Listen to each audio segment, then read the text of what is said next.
Hello there.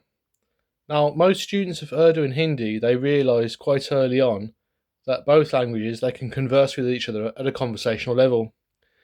But when you look at formal Hindi or formal Urdu, they change quite a lot. I'm going to give you a sentence now in English, but when it's spoken in Hindi and when it's spoken in Urdu, they sound very different. They're basically completely different sounding languages.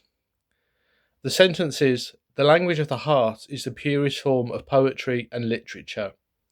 So in Hindi, it's हृदय की भाषा कविता और साहित्य का शदातम रूप है. And in formal Urdu, it's दिल की ज़बान शायरी और अदाब की खलास तरीन शक्ल है. So the only words that are the same in both those sentences is you've got ki, or, and hai.